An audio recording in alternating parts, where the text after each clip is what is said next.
আমাকে ডাক দে বলে, হালিমা, এই ছোট্ট ঘরের ভিতরে আমার একটা নাতি আছে, জন্মের আগেই যার বাবা নাই, বাবা দুনিয়ার থেকে চলে গেছে। হয়তোবা টাকা পয়সা এনাম পুরস্কার হয়তোবা খুব একটা বেশি তোমাকে দেওয়া হবে না, তবে শূন্য হাতে ফিরে যাও না। একটাবার শুধু আমার নাতিটারে দেখো, আমি আশা করি তোমার ভালো লাগবে। যদি পছন্দ হয় তাহলে নাও, একটাবার তুমি একটু দেখো আমার নাতিটাকে পছন্দ হয় কিনা। হযরতে হালিমাতুস সাদিয়া বলেন, তখন তো আমি বুঝি নাই। আমি যখন গেলাম মুরব্বির কথা শুনবার পরে, হযরতে হালিমাতুস সাদিয়া বলেন, দরজার সামনে দাঁড়ায়া দরজা ধাক্কা দিয়া দু কদম সামনে বাড়তেই দেখি আল্লাহু আকবার, দোল্লার ভিতরে এ যেন কোনো সন্তান নয়, পৃথিবীর কোনো মানুষ নয়।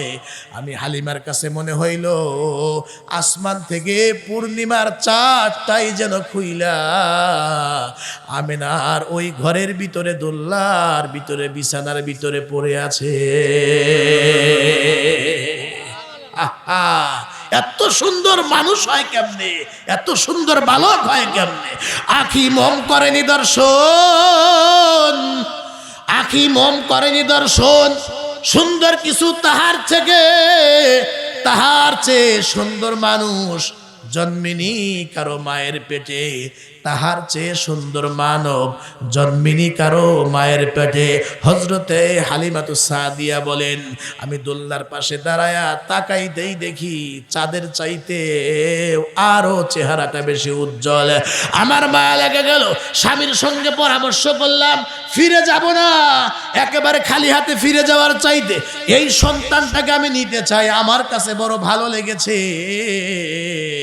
হালিমাতুস সাদিয়ার স্বামী তখন একটা দামি কথা বলছে, হ্যাঁ হালিমা, নিতে পারো। আমারও মন বলে এই সন্তানটার ভিতরে আল্লাহ রব্বুল আলামিন আমাদের জন্য দুনিয়া এবং আখিরাতের কোনো কল্যাণ রেখে দিতে পারে। ভাই শুধু কল্যাণ না, যাকে নিচ্ছ এই হলো বিশ্ব জগতের এই সৃষ্টির সেরা মানুষ। একটু জোরে কন্যা সুবহানাল্লাহ। ও আমার মা বোনেরা, আমার বয়ানটি একটু খেয়াল করে শোনেন মা। হযরতে হালিমাতুস সাদিয়া বলেন, এবার আমি শিশু নবী মুহাম্মদকে কোলে নিয়া তাঁবুর মধ্যে বৈশা গিয়া যেই মাত্র আমার স্তনের মধ্যে মুহাম্মাদের বরকতি ঠোঁট দুটা লাগায় দিয়েছি, এর আগে আমার শরীরটা তো এমনি একেবারে দুর্বল, আমার সন্তান ঠিক মতো দুধ পায় না। যেই মাত্র মুহাম্মদুর রাসূলুল্লাহর বরকতি ঠোঁট দুইটা আমি হালিমার স্তনের মধ্যে লাগায়া দিছে, আল্লাহর পয়গম্বরে বরকতি ঠোঁট আমার স্তনে লাগার সাথে সাথে আমার কাছে মনে হইল আল্লাহ রব্বুল আলামিন দুইটা স্তনের মধ্যেই দুধের জোয়ার দিয়া দিল। আগে আমার ছেলেই দুধ পায় নাই, এখন দুইটা সন্তান খাওয়ার পরেও আমার স্তনে দুধ থেকে যায়। বরকত দেওয়ার মালিক একজন, জোরে কন্যা তিনি কে? হয় নাই? আরো আওয়াজ করে জোরে কন্যা তিনি কে? আল্লাহ কোরআনে হাকিমের মধ্যে বলছেন, মা আরসালনাকা ইল্লা রাহমাতাল লিল আলামিন। নবী হে, আমি আপনাকে বিশ্ববাসীর জন্য রহমত হিসাবে আমি প্রেরণ করেছি। বলেন সুবহানাল্লাহ। আল্লাহ নবীর জন্য বলছেন এই আয়াতে রাহমাতাল লিল আলামিন, আর আল্লাহ নিজের জন্য সূরা ফাতিহার মধ্যে বলেন আলহামদুলিল্লাহি রাব্বিল আলামিন। সকল প্রশংসা ওই আল্লাহ তাআলার জন্য, যিনি বিশ্ব জগতের প্রতিপালক। তার মানে নিজের কথা বলতে গিয়ে আল্লাহ বলেন প্রশংসা ওই মালিকের, যিনি বিশ্ব জগতের রব, প্রতিপালক। আর বিশ্ব নবীর পরিচয় দিতে গিয়ে আল্লাহ রব্বুল আলামিন বলেন, মা আরসালনাকা ইল্লা রাহমাতাল লিল আলামিন। নবী হে, আমি আপনাকে তামাম বিশ্ববাসীর জন্য রহমত হিসাবে প্রেরণ করেছি। তার মানে হইল আল্লাহ বুঝাইতে চান আমি আল্লাহর রবের এরিয়া যত দূর, আপনি যে নবী, আপনার নবুয়াতের এরিয়া আর সীমানাও হইল তত দূর। সুবহানাল্লাহ। আমি আল্লাহ যেখানে রব, আপনি সেখানে পয়গম্বর, সেখানে আপনি রহমত। একটু জোরে বলেন সুবহানাল্লাহ। আদম বাবা থেকে ঈসা নবী পর্যন্ত কেউ বিশ্ব নবী ছিলেন না, ছিলেন? কেউ ছিলেন একটা পাড়ার নবী, এলাকার নবী, গ্রামের নবী, ইউনিয়নের নবী, উপজেলার নবী, একটা জেলার নবী, একটা রাষ্ট্রের নবী, 2-4-5টা রাষ্ট্রের নবী। কিন্তু আমার আপনার নবী হলেন বিশ্ব নবী, রাহমাতাল লিল আলামিন। আমি আপনাকে বিশ্ববাসীর জন্য রহমত হিসাবে প্রেরণ করেছি। জোরে কর সুবহানাল্লাহ।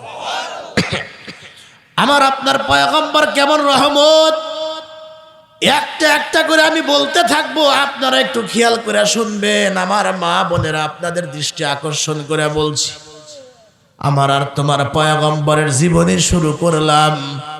মাগো সংক্ষিপ্ত আকারে ঘন্টাখানেক একটু কথা হবে, কথাগুলি খেয়াল করে শুনবা মা। নবী আমার হযরতে আমেনার পেটের ভিতরে এখনো পর্যন্ত পৃথিবীতে আগমন করার সময় হয় নাই। আল্লাহ রব্বুল আলামিন ওনার আব্বা হযরতে আব্দুল্লাহ তাকে দুনিয়া থেকে নিয়ে নিলেন, তার মানে জন্মের আগেই বাবা নাই। এমন একজন নবী পয়গম্বরের জীবনে কয়েকটা দুঃখ আছে, তার মধ্যে অন্যতম একটা দুঃখ হইল তামাম দুনিয়ার মানুষ পৃথিবীতে আগমন করলে, মায়ের পেট থেকে দুনিয়াতে আসার পরে যেই লোকটা সবচাইতে বেশি খুশি হয়, সন্তানকে কোলে নেয়, অথচ পয়গম্বরের ওই আপনজন নাই, তার নাম হলো আব্দুল্লাহ। বাবা দুনিয়ার থেকেই চলে গেছেন। এজন্যই তো আল্লাহ বলেন যে আলাম ইয়াজিদিকা ইয়াতীমা ফাআওয়া, নবী হে আমি কি আপনাকে ইয়াতীম অবস্থা পাই নাই? ফাআওয়া, অতঃপর আমি আপনাকে আশ্রয় দিয়েছি, অতঃপর আমি আপনাকে প্রতিষ্ঠিত করেছি। তার মানে আপনি হলেন ইতিমদের সর্দার। আমার আপনার পয়গম্বর যখন হযরত আমেনার পেটে, নবী আমার কেমন রহমত, হযরত আমেনা নিজে বলেন, ও নবীর উম্মতেরা তোমরা শোনো, মুহাম্মদ যখন আমি আমেনার পেটে, আমি পয়গম্বর যে রহমতটা আমি দেখেছি। কিভাবে? কয় যখন সকালবেলা দুপুরবেলা ঘর থেকে বের হইতাম, প্রচুর রোদ, সব বস্তু বা ব্যক্তিদের উপরে প্রত্যেকটা জায়গায় সূর্য তাপ দিচ্ছিল। মক্কাতে কঠিন গরম, এই রোদ্রের ভিতরে যখন আমি আমেনা নবী আমার পেটে ঘর থেকে বের হইতাম, আমি তাকায়া দেখতাম আমার গায়ে রোদ লাগে না। কি ব্যাপার? উপরের দিকে তাকায়া দেখি আমি ডাইনে গেলে এক টুকরা মেঘ ডান দিকে যায়, বামে গেলে বাম দিকে যায়, সামনে গেলে সামন দিকে যায়, পিছন দিকে আসলে পিছন দিকে আসে। তার মানে ওই যে রহমতের নবী আমার পেটের ভিতরে আছে, আমি আমেনা যেদিকে যাই, ওই আমার মাথার উপরে আমার পিছে পিছে এক টুকরা মেঘ আমি আমেনাকে ছায়া দিতে দিতে যাই। ওই জামানায় বলে বল হাতের নাগালে পানি পাওয়া যাইতো না। মক্কার নির্ধারিত কিছু জায়গা ছিল, কূপ থেকে বালতির সাথে রশি বাইদা 50, 60, 70 ফিট নিচ থেকে পানি উঠার লাগতো।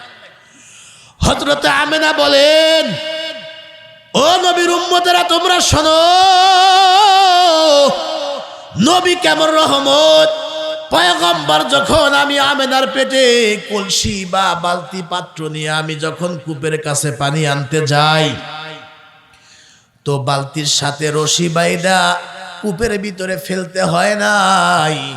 আমি কূপের কিনারা দাঁড়াইতেই দেখতাম 50, 60, 70 ফিট নিচের পানি দৌড়ায়া পাল্লা দিয়ে একেবারে কূপের কিনারায় চলে আসতো। আর আমিনা দাঁড়ানো অবস্থায়, একেবারে দাঁড়ানো অবস্থায় হাতের নাগালে পানি পাইতাম। দাঁড়ানো অবস্থায় আমি পানি ভরে দিতে পারতাম। আমি চলে গেলে পানি আবার স্থানে চলে যাইতো। এজন্যই তো মক্কার মহিলারা আমারে ডাক দিয়া কয়, আমেনা যায়ও না, যায়ও না, কূপের পাশে একটু দাঁড়াও, কারণ তুমি চলে গেলে পানিও তো আগের জায়গায় চলে যাবে। তুমি দাঁড়াও, তোমার উসিলা আমরাও একটু উপকৃত হতে চাই। হযরত আমেনা বলেন যে নবীজের রহমত এটা আমি বুঝতে পারছি, এটা হলো নিজের মা বলে নবী আলাইহিস সালাম পৃথিবীতে আগমন করছেন। তার মানে হলো, যদি আমি একটু সংক্ষিপ্ত আকারে বলি, আমরা এই মুহূর্তে যেই জায়গায় বসে আছি এখান থেকে প্রায় ৪৫০০ মাইল পশ্চিমে দোস্ত হযরতে আদম আলাইহিস সালাম এর জন্মের ৯৫০০ বছর পরে হযরতে ইব্রাহিম আলাইহিস সালামের জন্মের ৩৫০০ বছর পরে আর হযরতে মূসা আলাইহিস সালামের জন্মের ২৩০০ বছর পরে হযরতে ঈসা আলাইহিস সালামের জন্মের প্রায় ৫৫০ থেকে ৬০০ বছর পরে ওই যে আসহাবে কুতিলা আসহাবুল উখদুদ গর্তের যে ঘটনা ইয়ামান দেশে, ওই ঘটনার ৭০ বছর পরে আর আসহাবে ফিল হাতির ঘটনার মাত্র ৫০ দিন পরে মক্কা নগরীতে কুরাইশ বংশে হযরতে আব্দুল্লাহর উদরে আর মা আমেনার কোলে আর গর্বে কোলকে উজাড় করে ২০ এপ্রিল সোহবে সাদিকের সময় আল্লাহর হাবিব এই পৃথিবী আলোকিত করে এই দুনিয়ায় তাশরিফ আনলেন। একবার খুশি হয়ে জোরে বলা যাবে কি আলহামদুলিল্লাহ। নবীজির আগমন হয়ে গেছে, সময়টা ছিল সোহবে সাদিক। সোহবে সাদিক তো বোঝেন, ওই যে রমজান মাসে মুয়াজ্জিন সাহেব যে বলে আর মাত্র সেহরির সময় আছে 10 মিনিট আর 5 মিনিট, কয় যে আর 3 মিনিট, কয় যে এখন থেকে সেহরি খাওয়া নিষেধ, আর সেহরি খাবেন না, এখনই দোয়া পড়েন।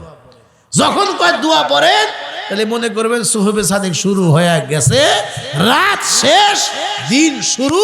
ঠিক ওই মুহূর্তে যখন মুয়াজ্জিন ইমাম সাহেব বলে সেহরির সময় শেষ, ঠিক ওই মুহূর্তে আল্লাহর পয়গম্বর পৃথিবীতে আগমন করলেন। একটু জোরে সুবহানাল্লাহ দেন। কেন কেন কয় রাতও না দিনও নয়, কারণটা কি? কারণ পয়গম্বর পৃথিবীতে আসবেন, রাত আল্লাহর কাছে দরখাস্ত জমা দিছে, আল্লাহ দামি মানুষটা দুনিয়াতে আসবে যেন আমি রাতের মধ্যে আসি। দিন ডেকে ডেকে কয় আল্লাহ নবী মুহাম্মদুর রাসূলুল্লাহ পৃথিবীতে আসতেছেন যেন আমি দিনের মধ্যে হয়। রাত দরখাস্ত করে, দিন দরখাস্ত করে যেন আমার ভিতরে হয়। আল্লাহ কয় ঠিক আছে, রাত তোরেও সন্তুষ্ট রাখলাম, দিন তোরেও সন্তুষ্ট রাখলাম। এমন একটা সময় আমার হাবিব আমার বন্ধুরে পৃথিবীতে মা আমেনার হযরতে আমেনার গর্বে আমি দিলাম, দুনিয়াতে পাঠাইলাম, ডেলিভারি করাইলাম। রাতও নয় দিনও নয়, রাতের শেষ দিনের শুরু, উভয়ে সন্তুষ্ট থাকো। একটু জোরে বলা যাবে কি সুবহানাল্লাহ। আর সব নবীরা হলেন আঞ্চলিক নবী, এলাকার নবী, দেশের নবী, থানার নবী, উপজেলার নবী, কিন্তু আমার আপনার নবী একমাত্র শুধুমাত্র উনি ছিলেন বিশ্ব নবী, তামাম বিশ্বের নবী এবং তামাম বিশ্বের জন্য রহমত হিসেবে আল্লাহ পাঠাইছেন। এমন একজন নবী আমরা পেয়ে উম্মত হতে পেরে আওয়াজ দিয়ে বলেন না আমরা খুশি না বেজার? আলহামদুলিল্লাহ। এই নবীর জীবনী থেকে কথা বললেও সব, শুনলেও সব। আল্লাহর পয়গম্বর পৃথিবীতে আগমন করছেন। আজকে নবীর বয়স 7 দিন। মুরব্বীরা বলতে পারবেন যে ওই আমাদের মুরব্বীরা বলতো, এখনো মা চাচিরা বলে, দাদা নানারা বলতেন যে সকালবেলার রোদটা নাকি বাচ্চার জন্য বড় উপকার। এই রোদ যদি গায়ে লাগানো যায় ছোট বয়সে, তাহলে বড় হলে জন্ডিস হয় না, বলে না বলে না, আরো বিভিন্ন রোগ ব্যাধি হয় না। হুজুরের দাদা আব্দুল মুত্তালিব ওই মনে করে বাচ্চাটা নিয়া মুহাম্মদুর রাসূলুল্লাহকে নিয়া খানায় কাবার চত্বরে নিয়ে বসছে। বৌমা দাও আমার নাতিটারে, বাবা নাই, আমি দাদা তো আছি, দাও, নিয়ে একটু রোদ্রে বসি, বিভিন্ন রোগ থেকে আল্লাহ তারে মুক্ত করবেন। এই মনে করে যেই নিয়ে বসছেন হযরত আব্দুল মুত্তালিব খেয়াল করে দেখেন আশপাশে প্রত্যেকটা বস্তুর উপরে সূর্যের তাপ কিরণ আছে, কিন্তু আমার নাতিটার গায়ের মধ্যে ছায়া। উপরের দিকে তাকায় দেখি একখণ্ড মেঘ পয়গম্বরকে ছায়া দিচ্ছেন, নাড়াচাড়া করলে ওই ছায়াটাও নড়াচড়া করে। একটু জোরে সুবহানাল্লাহ। নাম রাখছেন মুহাম্মদ। মক্কার মানুষ এসে বলে, এ আব্দুল মুত্তালিব কি নাম রাখলা? এটা আনকমন নাম। আসলে মুহাম্মদ নাম এই দুনিয়াতে এর আগে আর কারো নামে ব্যবহার হয় নাই। সর্বপ্রথম আমার আপনার পয়গম্বরের নাম রাখা হয়েছে মুহাম্মদ। কি নাম রাখলা? আর এই নামের অর্থই বা কি? হুজুরের দাদা বলে, নাম রাখছি মুহাম্মদ, আর এই নামের অর্থই হলো অধিক প্রশংসিত। আমার নাতির প্রশংসা দুনিয়া আখেরাতে মানুষ এ পরিমাণ করবে, এমন প্রশংসা পৃথিবীর আর কোনো ব্যক্তির ক্ষেত্রে হবে না। আসলেই তো বলেন তো, আমার আপনার পয়গম্বর আছে যে দামি মানুষ কি দুনিয়াতে আসছেন কখনো? এখন আছে? কিয়ামত পর্যন্ত কি আসার সম্ভাবনা আছে? নাই। আমার মা বোনেরা কথাগুলি খুব ভালো করে বুঝবেন। নাম মুহাম্মদ। জিজ্ঞেস করলে হুজুরের দাদা বলেন, নাম মুহাম্মদ রাখার কারণ হইল এই নামের অর্থই হলো অধিক প্রশংসিত। তার মানে আমার নাতির এত প্রশংসা দুনিয়া আর আখেরাতে হবে, এমন প্রশংসা আর দ্বিতীয় কোনো ব্যক্তির হবে না। সত্যি কিন্তু তাই। এই যে খুব ভালো করে বুঝবেন যে শুরুতে যে আয়াতখানা তেলাওয়াত করেছি, মা আরসালনাকা ইল্লা রাহমাতাল লিল আলামিন, নবী হে আমি আপনাকে তামাম বিশ্বের জন্য রহমত হিসাবে প্রেরণ করেছি। আর আল্লাহ নিজের ক্ষেত্রে বলেন যে রব্বিল আলামিন, আর আমি আল্লাহ হলাম সারা গোটা বিশ্বের জন্য প্রতিপালক এবং রব। তার মানে আমি আল্লাহ রবের এরিয়া যত দূর। নবী হে আপনি যে পয়গম্বর, আপনি যে নবী, আপনি যে রহমত, আপনার নবুয়াতের এরিয়াও হবে তত দূর। খুব ভালো করে বুঝবেন। আল্লাহর পয়গম্বরকে আল্লাহ রাব্বুল আলামিন তিনটা ছেলে সন্তান দিয়েছিলেন, তিনটা পুত্র সন্তান দিয়েছিলেন, সঙ্গে সঙ্গে চারটা কন্যা সন্তান দিয়েছিলেন। আল্লাহর কি কুদরত, কন্যাদেরকে সব বাঁচায়া রাখলেন, কিন্তু পুত্র সন্তানদেরকে আল্লাহ রাব্বুল আলামিন নিয়ে গেলেন। মক্কার কাফেররা বলা বলি করতে লাগলো, মুহাম্মদ তো লেজ কাটা নির্বংশ, কারণ তার ছেলে নাই, শুধু তার মেয়েদেরকে বাঁচায় রাখা হয়েছে, একজন ছেলেও তার দুনিয়াতে নাই।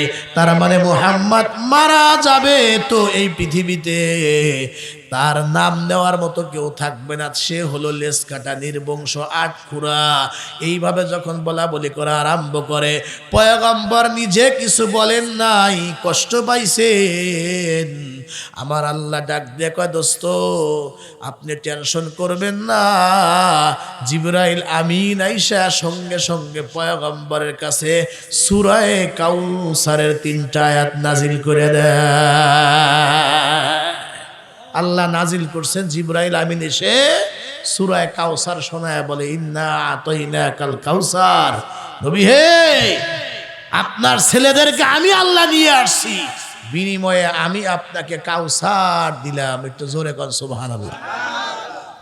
সুবহানাল্লাহ জোরে বলবেন না, কারণ হাউজে কাউসারের তো ব্যাখ্যা আপনারা বোঝেন নাই, এটা কত দামি জিনিস। ছেলেদেরকে নিয়ে আসছি, বিনিময়ে আমি আপনাকে কাউসার দিছি। কয় যে হাউজে কাউসার এইটা পানি হবে দুধের চাইতেও সাদা, মধুর চাইতেও মিষ্টি, মেশকো আম্বরের চাইতে আরো বেশি সুগ্রাণ। 1 গ্লাস করে পানি, এই আপনার হাউজে কাউসারের 1 গ্লাস পানি যদি কেউ বিশ্ব নবীর হাত থেকে পান করতে পারে, কিয়ামতের ময়দানে দাঁড়িয়ে থাকবে, তার আর পানির পিপাসার হবে না, দরকার হবে না। একটু জোরে কন্যা সুবহানাল্লাহ। কিন্তু সবাইকে এই পানি আল্লাহর পয়গম্বর পান করাবেন, একমাত্র তারাই পানি পান করতে পারবে যারা নবীর উম্মত হবে, প্রকৃত উম্মত হবে, তারাই পানি পান করবে। যারা 2 নাম্বারের উম্মত, যারা চিটার বাটপার, এদেরকে ওই দিন পানি দেওয়া হবে না, বলা হবে সোহকান সোহকান, দূর হয়ে যাও। কারণ দুনিয়াতে আমি নবীর প্রকৃত উম্মত ছিলাম না, তোমার সামনে আমাকে গালি দেওয়া হয়েছে, আমাকে নিয়ে কটূক্তি করা হয়েছে, আমার সুন্নতের বিরুদ্ধে কথা বলা হয়েছে, প্রতিবাদ করো নাই, আন্দোলন করো নাই, হ্যাঁ প্রতিবাদ করো নাই, সুতরাং তুমি আমার উম্মত হতে পারো না। তুমি দূর হয়ে যাও।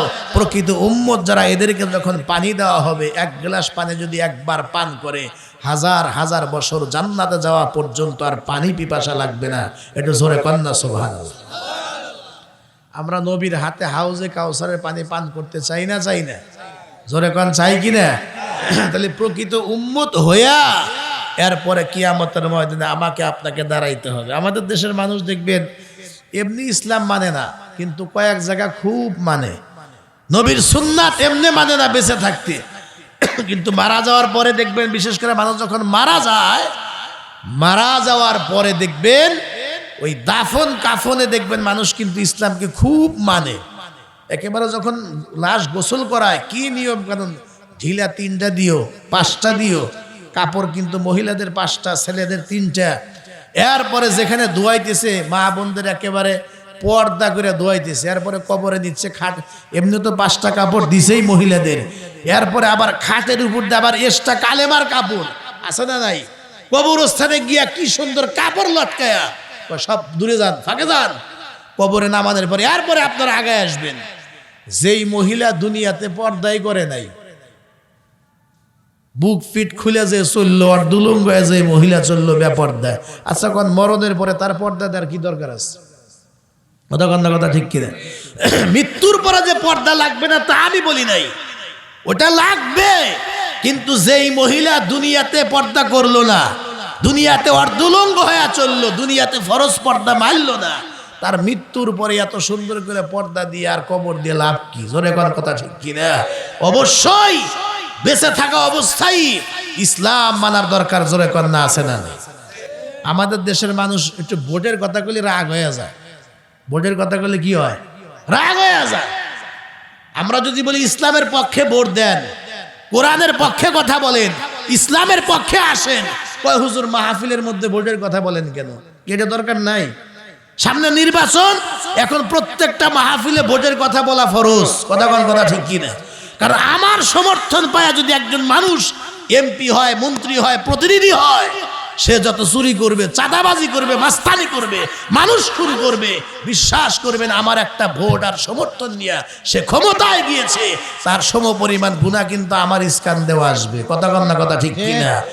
আর যদি আমি একজন ভালো মানুষকে সমর্থন দেই, কোরআনের পক্ষে সমর্থন দেই, সে নির্বাচিত হওয়ার পরে, প্রতিনিধি হওয়ার পরে সে যত ভালো কাজ করবে এটার অংশও কিন্তু আমি পাবো। জোরে কোন কথা ঠিক কিনা? এজন্য অনেকে বলে আমার ভোট আমি দেব যাকে খুশি তাকে দেব। না না, আমার ভোট আমি দেব যোগ্য ব্যক্তি দেখে দিব, ইসলামের পক্ষ দিব, এবং সৎ লোক দেখে আমরা ভোট দিব। জোরে কোন কথা ঠিক কিনা? রাগায়নের শহীদ শরীফ ওসমান হাদি যে মারা গেল, গতকালকে লক্ষ লক্ষ মানুষ রে কাদায়া যে কবরে চলে গেল, সে যে ঢাকা 8 আসনে যে প্রার্থী হয়েছিল, আর তার বিপরীতে দাঁড়াইছে মির্জা আব্বাস সাহেব। তো এই ছেলেটা অল্প বয়স, যুবক ভাইয়েরা আপনারা দেখেছেন যারা মোবাইলে, সাইজে কিন্তু 5 ফিট 2 থেকে 3 ইঞ্চির উপরে হবে না, ওজন 70 কেজিও হবে না, 60 থেকে 65 কেজি ওজন, বয়সও কম, বরিশালের প্রত্যন্ত অঞ্চল থেকে উঠে আসা একটা মেধাবী ছেলে। অথচ দেখেন মানুষের হৃদয় মনকে কেমন জয় করছে। আমরা তো দেখি যারা নির্বাচন করে এরা মসজিদ, মাদ্রাসা, ইতিম, অসহায় যে যেমনে পারে তার কাছ থেকে নিচ্ছে, কেউ তারে দেয় না, ঠিক কিনা বলে? কিন্তু এই ছেলেটা যখন রাস্তায় হাঁটতেছে, গরিব অসহায় মায়েরা, চাচিরা, বোনেরা, ভাইয়েরা এরা এসে এসে জোর করে পকেটে টাকা ঢুকাইয়া দিচ্ছে। এমন কি কেউ কেউ 100 টাকা, 50 টাকা, মহিলারা চোখের পানি ছেড়ে বলে বাবা নাই আমার কাছে 20টা টাকা আমি তোমারে দিলাম। জোর করে মানুষ তার হাতে টাকা দিচ্ছে যে তুমি নির্বাচন করবা, যেন আমার 200 টাকা 100 টাকা যেন কাজে লাগে। তার মানে বোঝা যায় মানুষ রক্তের হাদি, রক্তের কেউ নয়, কিন্তু মন বলে যে রক্তের চাইতেও কোনো অংশে কম না। জানাজায় দাঁড়ায় আপনারা দেখেছেন হাজার হাজার যুবকেরা, লক্ষ লক্ষ যুবকেরা লাইনে দাঁড়িয়ে চোখের পানি ছেড়ে কেঁদেছে। মা মারা গেলে, বাবা মারা গেলে, আপনজন মারা গেলে যেভাবে কাঁদে, এই শহীদ শরীফ ওসমান হাদি মারা গেলেও দেখবেন হাজার হাজার মানুষ গতকালকে জানাজা দাঁড়ায় তারা কিন্তু কেঁদেছে। জোরে কোন কথা ঠিক কিনা? আমি আশ্চর্য হয়ে গেলাম, একটা লেখা আমি দেখলাম, সে ঢাকা 8 আসন থেকে দাঁড়িয়েছিল, সে এমপি হয়ে সংসদে যাবে, কিন্তু সে দুনিয়া থেকে চলে গেল, সে সংসদে নিজে যাইতে পারে নাই, কিন্তু সে সারা দেশের মানুষরে সংসদ ভবনে কিন্তু নিয়ে আসছে। জোরে কোন কথা ঠিক কিনা? একা সংসদে যায় নাই, বরং সে মারা যাওয়ার পরে সারা দেশের মানুষকে সে সংসদ চত্বরে নিয়েছে। এই হলো মানুষের ভালোবাসা। এজন্য আমরা যদি সৎ হইতে পারি, আল্লাহ রসুলের পথে চলতে পারি, দেখবেন যে এমন জীবন করিবে গঠন, মরিলে হাসিবে তুমি, কাঁদিবে ভুবন। জোরে কন্যা কথা ঠিক কিনা? আল্লাহ যেন আমাদেরকে সুন্দরভাবে জীবন গড়ার তৌফিক দান করেন। একটু জোরে বলেন আল্লাহুম্মা আমিন। এজন্য ইসলাম এটা সব জায়গায় মানতে হবে। কবরে গেলেও দেখবেন প্রশ্ন করবে, তুমি কোনটা করতা, কোন দল করতা, কোন পথে চলতা। আমাদের এক হুজুর বলছে, কবরে নামানোর পরে যদি দেখে যে মুখে দাঁড়িয়ে আছে, এরপরে বেশভূষা দেখে মনে হয় যে কপালের মধ্যে নামাজের দাগ আছে, হাঁটুতে কপালের দাগ আছে, হাঁটুতে নামাজের দাগ আছে, মুখে দাঁড়িয়ে আছে, এই দেখেই বলবে যে এটা আঙ্গ দলের লোক, আল্লাহর গ্রুপের লোক। কথা ঠিক কিনা?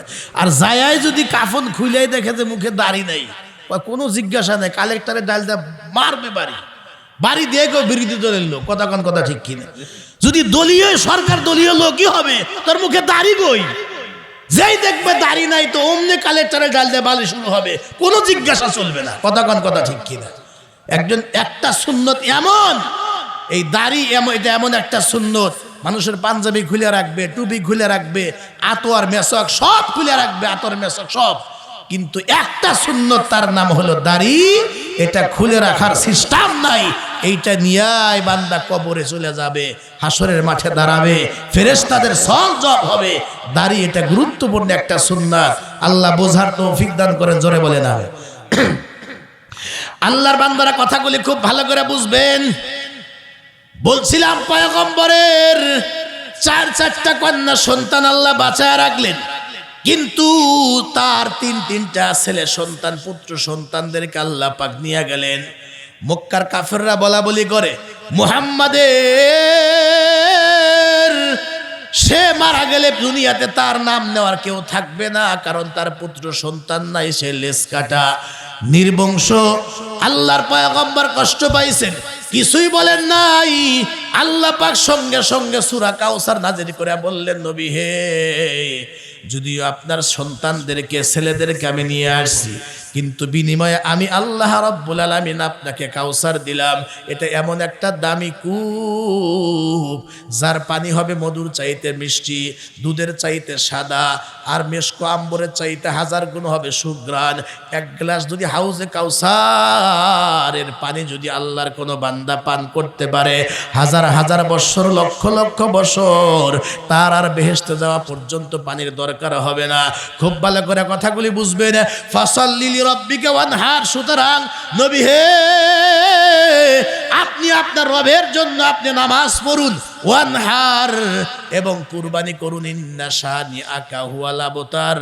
নিঃসন্দেহে যে আপনাকে বলে লেজ কাটা নির্বংশ, ওই হলো আপনার শত্রুই হলো লেজ কাটা নির্বংশ। কারণ আপনাকে ছেলে দেই নাই, কিয়ামত পর্যন্ত ওয়ারাফা'না লাকা যিকরাক, আমি আপনার নামকে, আমি আপনার সম্মানকে অনেক দূর পর্যন্ত আমি আল্লাহ পৌঁছায়া দেব।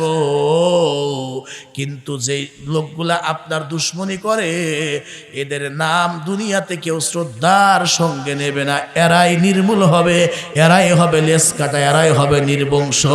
একটু জোরে বলেন আল্লাহু আকবার। আচ্ছা, আপনারা বলেন, চিনামুরা, হিন্নাইপাড়া, মসিন্দা, আরে আশপাশে যেই 5-7টা গ্রাম আছে, পুরা এলাকা পুরসভায় ধরেন, আবু জেহেল নামে কোনো লোক আছে কি? কথা কন না। আবু জেহেল নামে কেউ আছে? আবু লাহাব, উতবা, সাইবা, ফেরাউন, হামান, এই জাতীয় কোনো নাম আছে? আবু জেহেলের যে মূল নাম আবুল হেকাম, এই আবুল হেকাম নামে কোনো মানুষ আছে কি? নাই। আর আপনারা বলেন মুসলমানদের মধ্যে তো নাই, হিন্দুদের মধ্যেও কি এই নামগুলো আছে? বৌদ্ধ, খ্রিস্টানদের মধ্যে ওরাও রাখে না। এমন ঘৃণিত নাম, ইমান না থাকতে পারে, কিন্তু তোদের নাম, সন্তানদের নাম আমি রাখবো না। তামাম পৃথিবীতে খুঁজে নামগুলা পাবেন না। আর মুহাম্মদ নামে কোনো লোক তো চিনামুরা নাই, অনেক না, আমরা বেকি মুহাম্মদ। কথা কন না কে? নাম লিখতে আমরা বেকাই মুহাম্মদ। আল্লাহু আকবার। ও ডাকাতরা বলে আপনি মারা গেলে, দুনিয়ার থেকে চলে গেলে আপনার নাম কেউ নেবে না, আপনি নাকি লেস কাটা। না, ওরাই লেস কাটা, হুয়াল আবতার, ওরাই নির্বংশ। কিন্তু আপনি নির্বংশ নন। আপনাকে আমি কোটি কোটি এমন উম্মত দেব, ছেলেরাও বাবার জন্য এমন করতে পারে না যারা আপনার জন্য যা করবে। একটু জোরে কন্যা সুবহানাল্লাহ। খুব ভালো করে কথাগুলি বুঝবেন। এবার একটু আসেন, আল্লাহর পয়গম্বর পৃথিবীতে আগমন করলেন। নবীর বয়স বলছিলাম 7 দিন।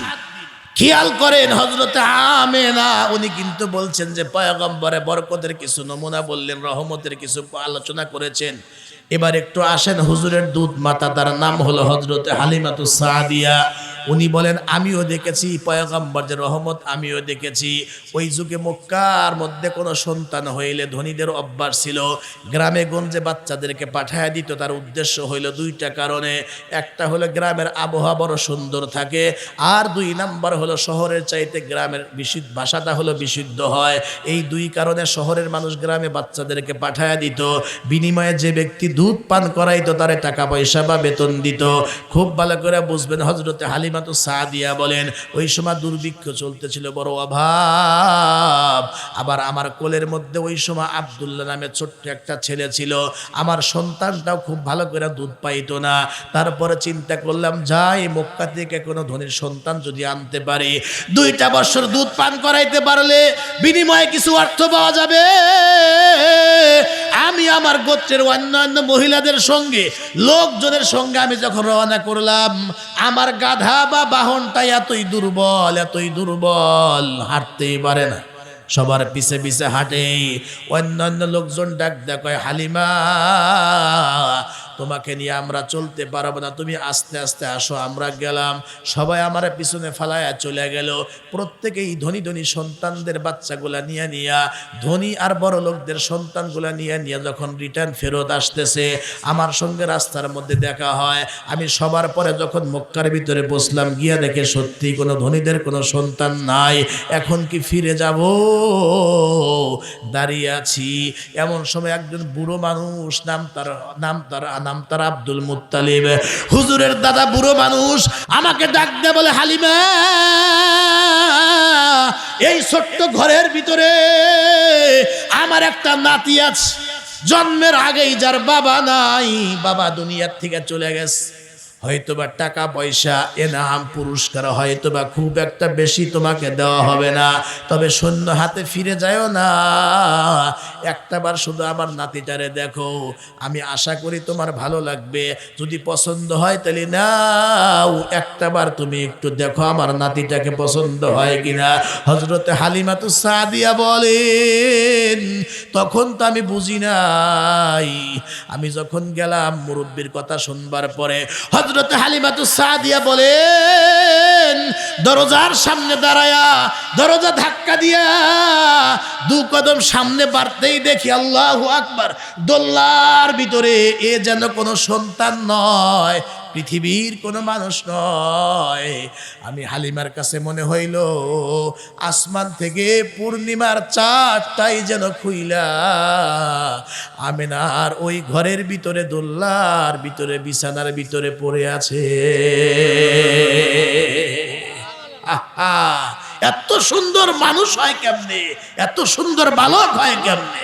আখি মম করে নিদর্শন, আখি মম করে নিদর্শন, সুন্দর কিছু তাহার চেয়ে সুন্দর মানুষ জন্মিনি কারো মায়ের পেটে, তাহার চেয়ে সুন্দর মানব জন্মিনি কারো মায়ের পেটে। হযরতে হালিমাতুস সাদিয়া বলেন আমি দোলনার পাশে দাঁড়ায়া তাকাইতেই দেখি চাঁদের চাইতে আরো চেহারাটা বেশি উজ্জ্বল।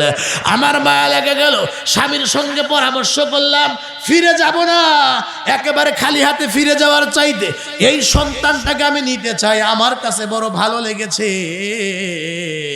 হালিমাতুস সাদিয়ার স্বামী তখন একটা দামি কথা বলছে, হা হালিমা, নিতে পারো। আমারও মন বলে এই সন্তানটার ভিতরে আল্লাহ রব্বুল আলামিন আমাদের জন্য দুনিয়া এবং আখিরাতের কোনো কল্যাণ রেখে দিতে পারে। ভাই শুধু কল্যাণ না, যাকে নিচ্ছ এ হলো বিশ্ব জগতের এই সৃষ্টির সেরা মানুষ। একটু জোরে কন্যা সুবহানাল্লাহ। ও আমার মা বোনেরা, আমার বয়ানটা একটু খেয়াল করে শোনেন মা। হযরতে হালিমাতুস সাদিয়া বলেন, এবার আমি শিশু নবী মুহাম্মদকে কোলে নিয়া তাঁবুর মধ্যে বৈশা গিয়া যেই মাত্র আমার স্তনের মধ্যে মুহাম্মাদের বরকতি ঠোঁট দুটা লাগায় দিয়েছি, এর আগে আমার শরীরটা তো এমনি একেবারে দুর্বল, আমার সন্তান ঠিক মতো দুধ পায় না।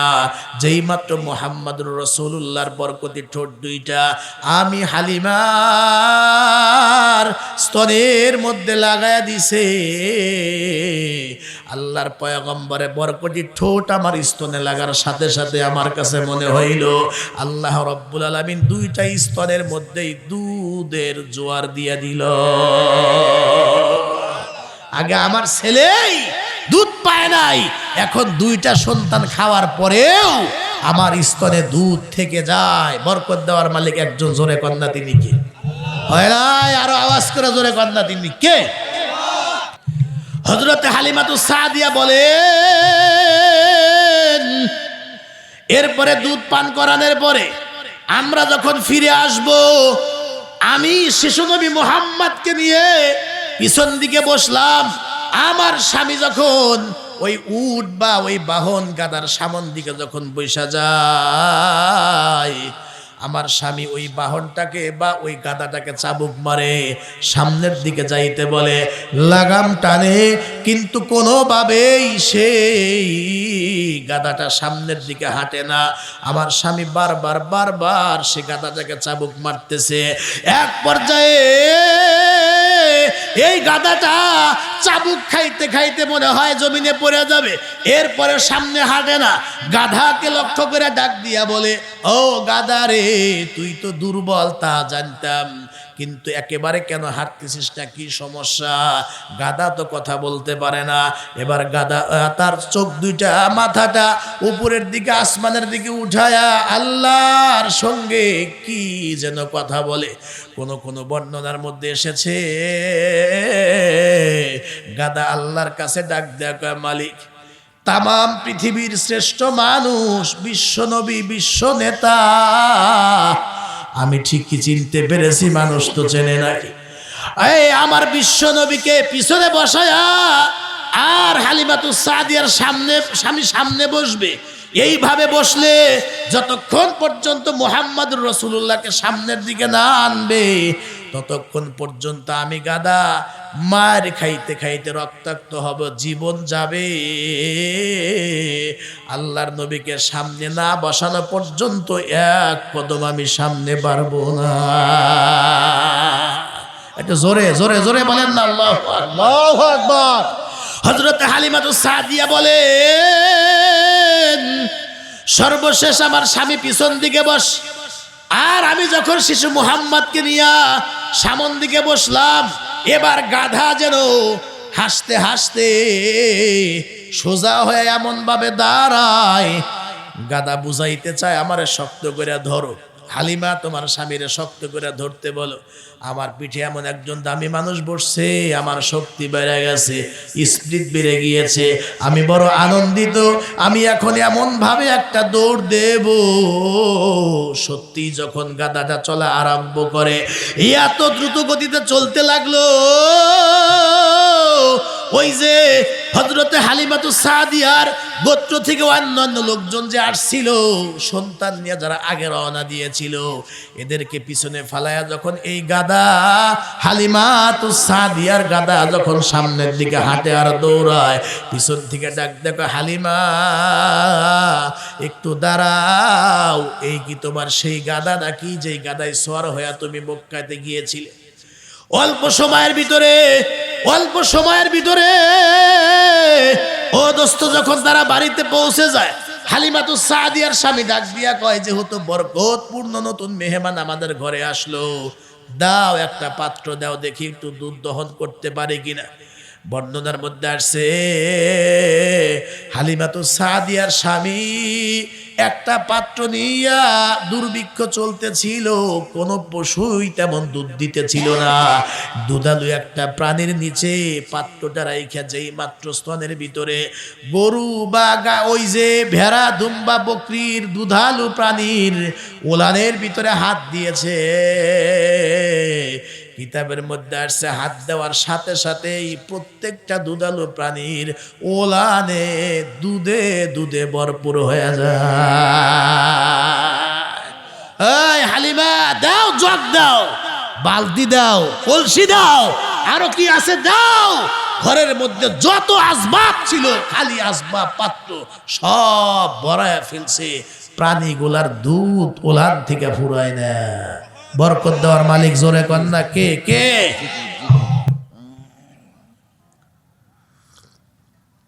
কষ্ট হচ্ছে কি আপনাদের? আমি আরো আধা ঘন্টা কিন্তু বলবো, ধৈর্য আছে আপনাদের? ধৈর্য আছে তো নাকি? আজকে হুজুরের বয়স হলো 2 বছর। একটু বলবেন তো বয়স কত? 2 বছর বয়স যখন হয়ে গেল, মক্কাতে নিয়ে গেল। ওই সময় প্লেগ রোগ ছিল, করোনার মতো একটা রোগ। হযরত আমেনাকে ডাক দিয়া কয়, বোন যদি অনুমতি দাও, প্লেগ রোগ চতুর্দিকে, আমি মুহাম্মদকে আরো কিছুদিন রাখি আমার কাছে, মানে দিতে চায় না মন। এমন বরকতের শিশু কি দেয়? তো এই উসিলা দিয়া আবার নিয়ে গেছে আরো 2 বছর। আজকে নবীর বয়স হলো 4। একটু জোরে কন্যা বয়স কত? 4। এই 4 বছর বয়সে হুজুরের দুধ ভাই একদিন দৌড়ে এসে হাঁপায়া হাঁপায়া বলে, মাম্মি, আম্মু, আমার যে কুরাইশ ভাই আছে না, ওই দেখলাম মাঠে 2 জন লোক এসে ওনারে জমিনে শোয়া দিয়া বুকের মধ্যে ছুরি দিয়া কি যেন করতেছে, আমি দেখে ভয়ে তোমার কাছে দৌড়ে আসছি। এই কথা শুনে হযরত হালিমাতুস সাদিয়া তো টেনশন, মারছে দৌড়। হযরত হালিমাতুস সাদিয়া মারলেন দৌড়, দৌড়ে গিয়ে দেখে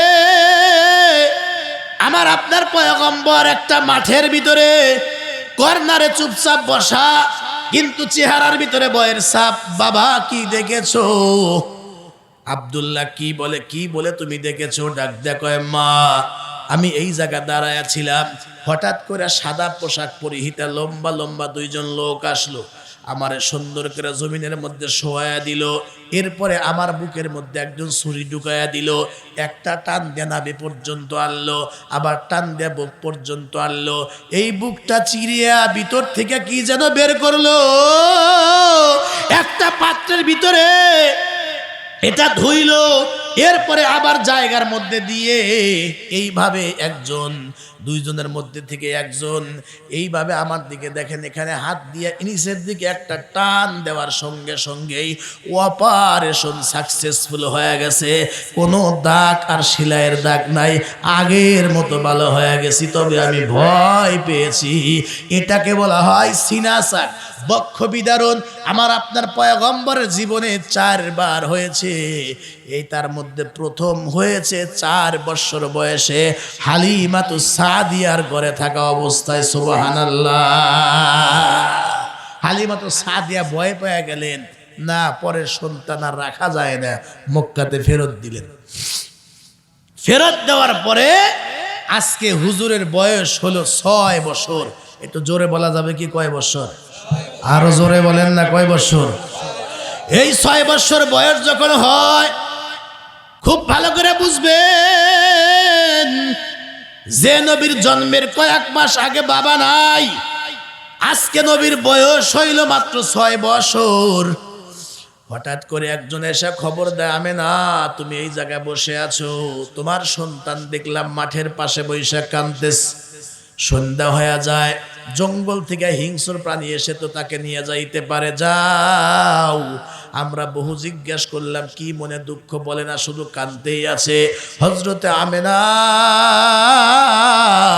তাড়াতাড়ি করে গেলেন, গিয়া দেখে সত্যি আমার আপনার পয়গম্বর শিশু নবী। খুব ভালো করে বুঝবেন, মাত্র 6 বছর বয়স আমার আপনার পয়গম্বর ময়দানের পাশে বসে যার যার করে দুই চোখের পানি ছেড়ে কাঁদতেছেন।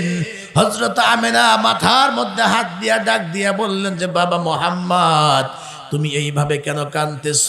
কিছুক্ষণ পর তো জঙ্গল থেকে হিংস্র প্রাণী এসে তোমার ক্ষতি করবে, বাসায় চলো, কেন কান্দো?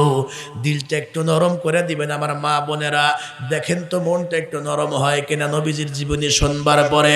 খুব ভালো করে শুনবেন। এবার আল্লাহর পয়গম্বর ডাক দেয়া বলে, মাগো আমার মনে অনেক ব্যথা, অনেক দুঃখ।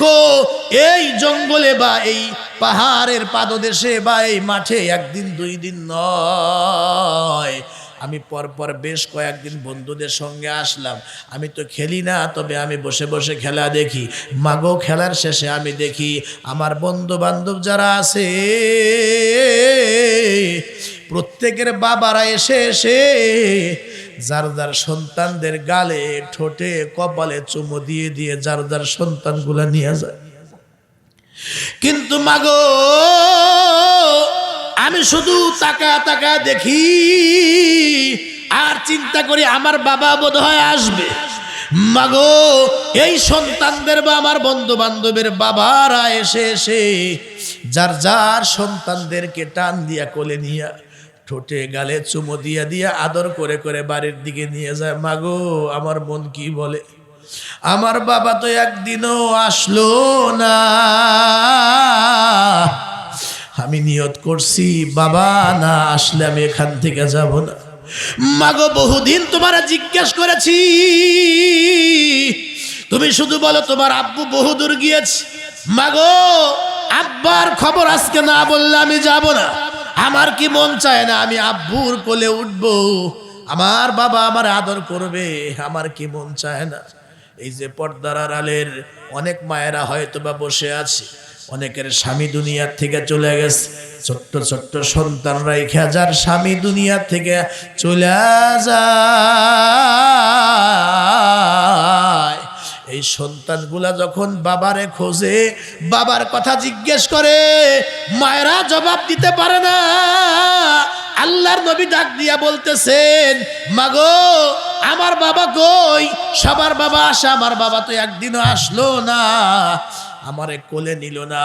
হযরত আমিনা ডাক দেয়া বলে, বাবা বাসায় চলো, তোমার আব্বুর খবর দিব।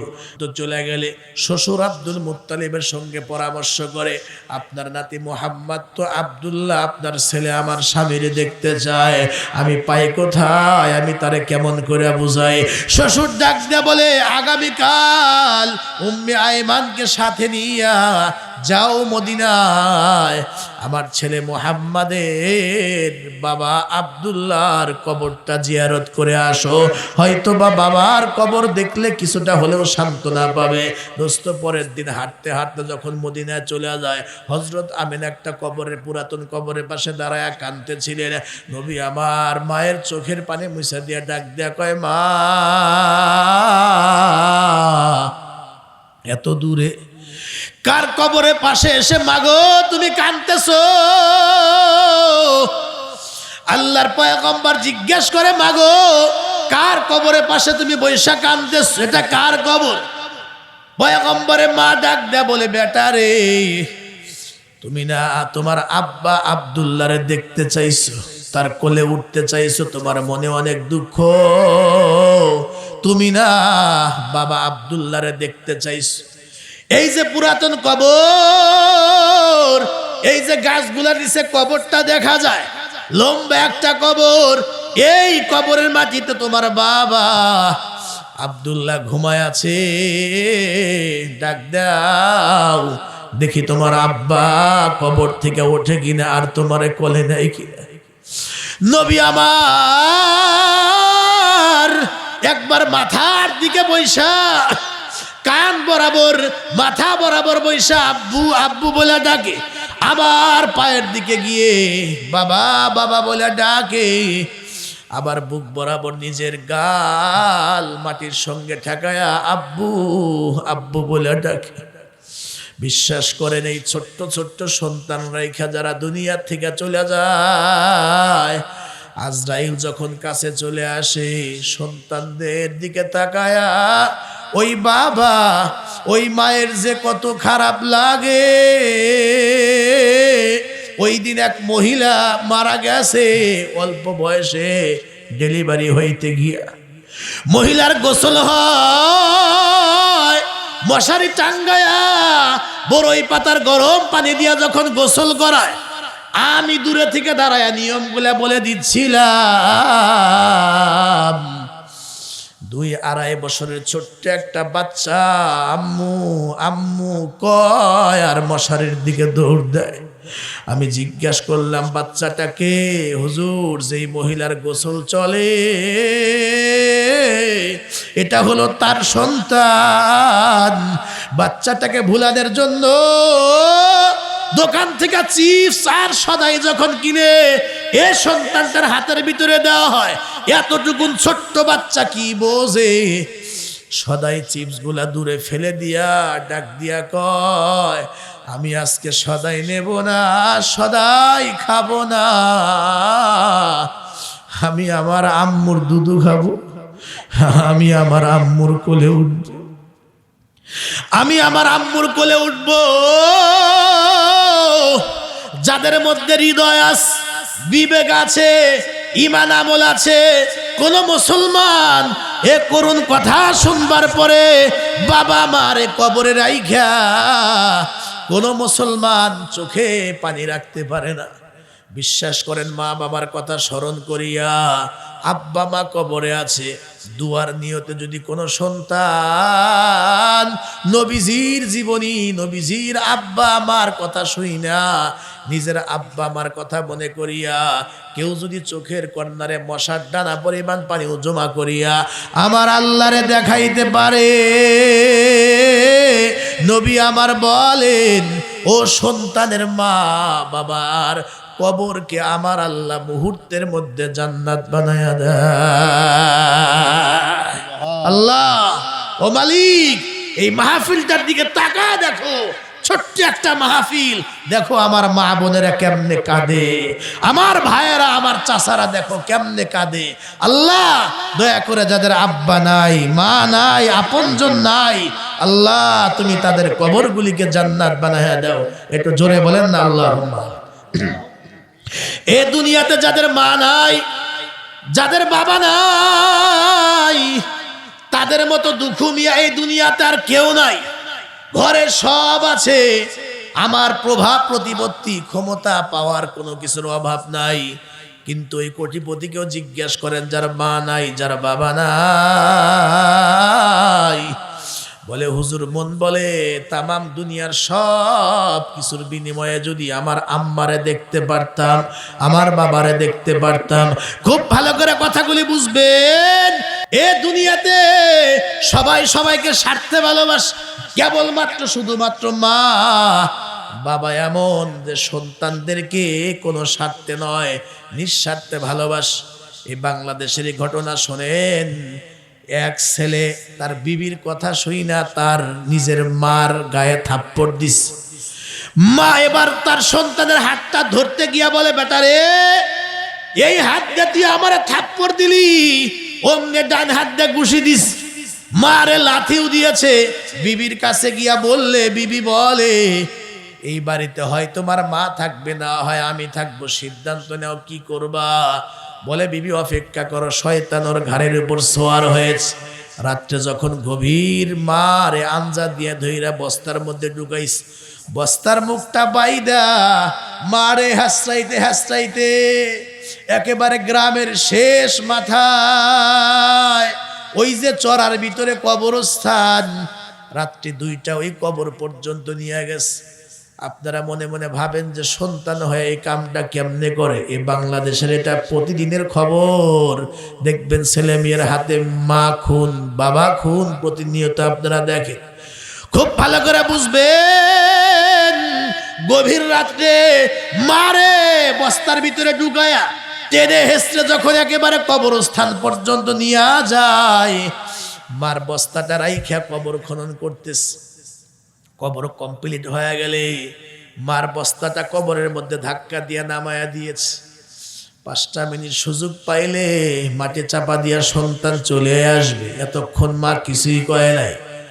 সন্তান কবরের ভিতরে বস্তাটা নামানোর সাথে সাথে মা বস্তার ভিতর থেকে শুনতে পায় প্রচন্ড শীত, কুয়াশা বৃষ্টির মতো পড়তেছে, রাত্রি 2টা বাজে। মা বস্তার ভিতর থেকে শুনতে পায় ওই কবরস্থানের চতুর্দিকে শিয়াল ডাকতেছে। জোরে কন্যা কিসে ডাকে? আরো জোরে কর। এতক্ষণ মা কিছুই বলে নাই। এবার জনম দুঃখিনী মা, বুড়ি মানুষ, বস্তার ভিতর থেকে হাত উঁচু করতে পারে না। এরপরে বস্তার ভিতর থেকে হাত উঁচু করার চেষ্টা করে আল্লাহরে ডাক দেয়া কয়, মালিক এতক্ষণ আমি কিছুই বলি নাই। আল্লাহ, আমার সন্তানটা আমারে গালি দিল, থাপ্পড় দিল, ঘুষি দিল, বস্তার ভিতরে ঢুকাইলো, হয়তো বা 5 মিনিট পরে আমারে কবর দিয়া চলেই যাবে। আল্লাহ, আমার ছেলেটা আমার জন্য যা করছে বা আমার সঙ্গে যা করেছে, যা ঘটেছে, আল্লাহ ওর উপর তুমি গজব দিও না, কারণ আমি কিন্তু ওর উপরে বেজার হই নাই। সুবহানাল্লাহ। কারণ মা জানে আমি মা যদি বদদুয়া করি ও এখান থেকে 1 পাও সামনে যাইতে পারবে না। এজন্য আল্লাহর কাছে বলে, মালিক আমার সন্তান আমার সঙ্গে আজকে যে আচরণটা করেছে, ও মালিক গজব দিও না, কারণ আমি মা সত্যি করে বলি আমি আমার সন্তানের উপরে কিন্তু আমি বেজার হই নাই, ওরে গজব দিও না। বরং মৃত্যুর দুয়ারে দাঁড়ায়া, আমি তো এমনিও কয়েকদিন পরে মারা যাইতাম, ওর সুখের জন্য আমারে মারতে চায়, আমার কোনো দুঃখ নাই, তবে মৃত্যুর দুয়ারে দাঁড়ায়া আল্লাহ একটা দোয়া করতে চাই, ও মালিক আমার এই সন্তানটা তো আমার বড় সন্তান, ওরে পেটে দিয়া কত কষ্ট করেছি, আমার সন্তানের খবর তো আমি জানি। ছোট্টবেলা ও শিয়ালে বড় ভয় পাইতো, দুষ্টামি করলে শিয়ালের কথা বললে আর দুষ্টামি করে নাই, চুপ হয়ে যাইতো। ছোট্ট কাল থেকে ও শিয়ালে বড় ভয় পায়। রব্বুল আলামিন গভীর রাত্রে চতুর্দিকে যেভাবে শিয়াল ডাকাডাকি করে, আমার তো ভয় করতেছে, আমারে কবর দিয়া যখন আমার সন্তানটা বাড়ির দিকে যাবে, না জানি শিয়ালগুলো ওরে আক্রমণ করে। ও মালিক তোমার কাছে একটা দোয়া করি, আল্লাহ একে তো মায়ের দোয়া, আবার গভীর রাত্রে, আবার মৃত্যুর আগে, আল্লাহ ফিরায়া দিও না আমার সন্তানটা আমারে কবর দেওয়ার পরে একা একা যখন বাড়ির দিকে যাবে, আল্লাহ এই শিয়ালগুলির আক্রমণ থেকে বাঁচায়া আমার সন্তানটাকে নিরাপদে একটু ওর বাড়িতে পৌঁছে দিও আল্লাহ। এর নাম হলো মা। মুহূর্তের ভিতরে এতক্ষণ বোঝে নাই, এ আওয়াজটা আর কান দিয়া ধুইকা এবার তার দিলের মধ্যে ধাক্কা লাগাইছে, আর দেরি করতে পারে নাই, একটা লাফ দিয়া কবরের মধ্যে নাইমা গিয়া বস্তার মুখটা খুইলা মার চেহারাটা বের করে দেখে, মার চেহারাটা কালো হয়ে গেছে, মার ঠোঁট দুটা থরথর করে কাঁপতেছে, ভয়ে গালের গোস্ত লড়তেছে। ডাক দিয়া কয়, মারে গালি দিলাম, থাপ্পড় দিলাম, ঘুষি দিলাম, লাথি দিলাম, ও মা 5 মিনিট সুযোগ পাইলে কবর দিয়া দিতাম, মৃত্যুর দুয়ারে দাঁড়ায়াও আমি সন্তানরে বদদুয়া দেস না, আমি সন্তানের অমঙ্গল চাস না, বরং মারে নিজের চিন্তা বাদ দে, আমার জন্য আল্লাহর কাছে দোয়া করিস, আল্লাহ তোরে কি দিয়া বানাইছে বুঝলাম রে মা। তামাম দুনিয়ার ভিতরে একজন সন্তানের কাছে দুনিয়ার ভিতরে মায়ের চাইতে আপন এই দুনিয়াতে আর কেউ নাই। জোরে কোন কথা ঠিক কি না? অথচ আমরা 3 কথার সাথী পায়া, নতুন বউ পায়া, নতুন শ্বশুর বাড়ি পায়া, এরপরে বন্ধু বান্ধব পায়া, বিদেশ গিয়ে টাকা পয়সা হয়ে গেছে, এখন আজকে আমি সাবালক হয়ে গিয়েছি, আমি আজকে মরদ হয়েছি, যুবক হয়েছি। আজকে মা আর বাবা বুড়ো আর বুড়ি হয়ে গিয়েছে, মা বাবারে ভুলে গেছে। এমন সন্তানও তো আছে যেই বাবা 10 জন 12 জন পরিবারের সদস্যরে একা কামাই করে খাওয়াইছে, হাড় ভাঙ্গা পরিশ্রম করে খাওয়াইছে, ভ্যান চালায়া, রিক্সা চালায়া, জমিতে কাজ করে বাবা কামলা দিয়া সন্তানদের খাওয়াইছে, 10 জন 12 জন ফ্যামিলির সদস্যরে একা খাওয়াইছে, বাবা বিরক্ত হয় নাই।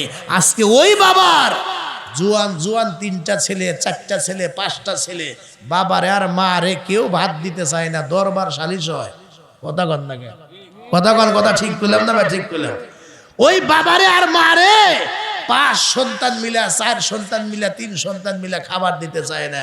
শেষে গ্রামের মাতবররা মিটাইয়া দিছে, তুই 1 মাস খাওয়াবি বাপেরে আর তুই 1 মাস খাওয়াবি মায়েরে। আছে না নাই? কারোর সঙ্গে মিলা গেলে আবার রাগ হয় না, হুজুর আঙ্গ খবর কেমনে জানে? আমি আপনার খবর জানি না মিয়া ভাই। এই ঘটনা বাংলাদেশে মেলা। কথা কন। বাবা মাঝে বুড়ো বয়সে একসঙ্গে 1 প্লেটে 1 দস্তরখানায় বসে খাবার খাবে, এই সন্তানদের জ্বালায় ঝগড়ায় বুড়ো বয়সে 2 জনের 2 ঘরে খাইতে হয়। একজন আর একজনের আম গাছের নিচে দেখা হয়, খাইছো? কয় যে আমি খাইছি। কয় তুমি? কয় যে আমি এখনো খাই নাই, হয় নাই। ভিতরে আগুন জ্বলে। ওই চায়ের দোকানে কিছু কয় না যে আমার সন্তানের ইজ্জত যাবে। কথা কর, কথা ঠিক কিনা? চোখ বুঝা সহ্য করে, কিন্তু এই ভিতরে জ্বালা একবার আহ বললে সন্তান ধ্বংস হইতে আর কিছু লাগে না। কথা কর, কথা ঠিক কিনা? এজন্য আল্লাহ নির্দেশ, তুমি তোমার জীবদ্দশা আব্বা মা 2 জনকে পাওয়ার 1 জনকে পাও, খবরদার তাদের সামনে উফ শব্দ করিও না, ধমক দিয়ে কথা বলিও না। কেমনে কথা বলবা? কুল্লাহুমা কওলান কারীমা। আল্লাহ বলে নরম ভাষায়, মিষ্টি ভাষায়, সুন্দর ভাষায় আব্বা মার সামনে দাঁড়ায় কথা বলবা, নরম নরম কথা বলবা। জোরে কন্যা সুবহানাল্লাহ। যাদের ঘরে বাবা আর মা আছে আল্লাহ যেন প্রাণ ভরে খেদমত করার তৌফিক দান করেন। আর যাদের ঘরে মা নাই বাবা নাই, চোখে পানি দিয়া আমরা একটু আল্লাহর কাছে আমরা দোয়া করবো, একটু মহাব্বতে কালেমা পড়ছি লা ইলাহা ইল, জোরে জোরে লাই।